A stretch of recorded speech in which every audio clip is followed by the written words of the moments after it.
सो है गाइस, आज की इस वीडियो में हम इम्पॉर्टेंट एमसीक्यूज़ को देखेंगे। ये जो एमसीक्यूज़ हैं ये हर एक एग्ज़ाम के लिए बहुत ही इम्पॉर्टेंट है। नाउ आगे बढ़ने से पहले आपसे रिक्वेस्ट है, प्लीज़ वीडियो को लाइक करना और चैनल को सब्सक्राइब करना। नाउ क्वेश्चन क्या बोलता है, bond yields typically fall when. जो बॉन्ड यील्ड्स होती हैं वो कब गिर जाती हैं। स्टेटमेंट 1 क्या बोलता है, there is higher government borrowing, interest rates are reduced, bond prices increases. तो कौन से ऑप्शन करेक्ट हो सकते हैं। 1 and 2 only, 2 and 3 only, 1 and 3 only, 1, 2 and 3। तो इसका जो सही आंसर है वो ऑप्शन बी है, यानी कि 2 and 3। जब इंटरेस्ट रेट्स कम हो जाती हैं तो जो बॉन्ड यील्ड्स हैं वो गिर जाती हैं।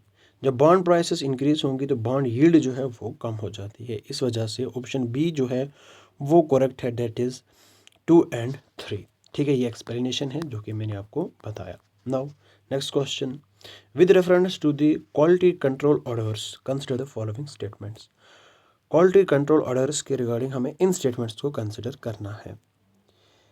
These are government notifications that makes it mandatory for manufacturers to secure Bureau of Indian Standard certification before selling or importing specified products। या फिर जो ये क्वालिटी कंट्रोल ऑर्डर्स हैं, क्या इसको मिनिस्ट्री ऑफ फाइनेंस जो है वो एडमिनिस्टर करती है। तो कौन से स्टेटमेंट्स करेक्ट हैं। 1 only, 2 only, both 1 and 2, neither 1 or 2। तो इसका जो सही आंसर है वो ऑप्शन ए है, यानी कि 1 ओनली।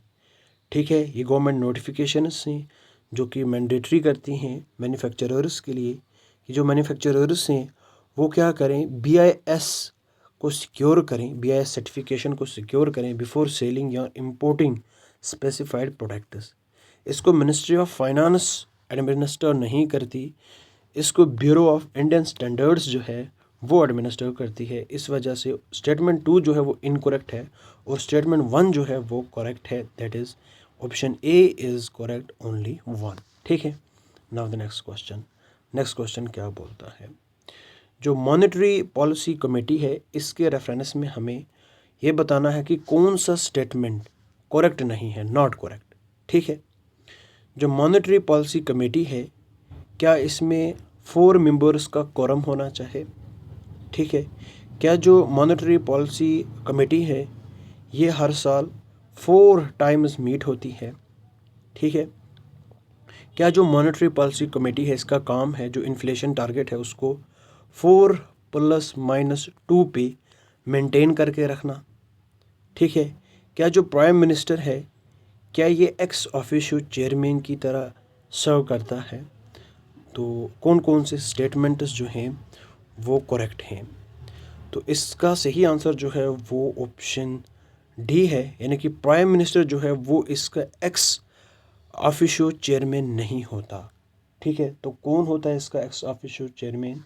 इसका जो एक्स ऑफिशियो चेयरमैन होता है वो रिजर्व बैंक ऑफ इंडिया का गवर्नर होता है। ठीक है, रिजर्व बैंक ऑफ इंडिया का गवर्नर होता है। आई बात समझ में। नाउ बाकी तो मैंने आप लोगों को बता दिया इसका क्या क्या काम है। कोरम 4 मेंबर्स का होता है, एटलीस्ट हर साल ये 4 बार मीट होती है। ठीक है, इन्फ्लेशन टारगेट जो है वो 4+-2 पे बना के रखना मॉनेटरी पॉलिसी कमेटी का काम है।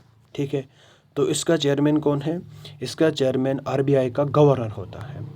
नाउ नेक्स्ट क्वेश्चन की ओर चलते हैं, with reference to the PLI production linked incentive scheme जो है इसके बारे में हमें बताना है।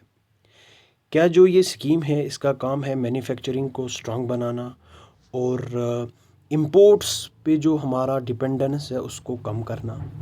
ठीक है, स्टेटमेंट 2 क्या बोलता है, ऑटोमोबाइल्स एंड ऑटो कंपोनेंट्स जो कि पीएलआई स्कीम में इंक्लूडेड नहीं है, are not included in PLI scheme.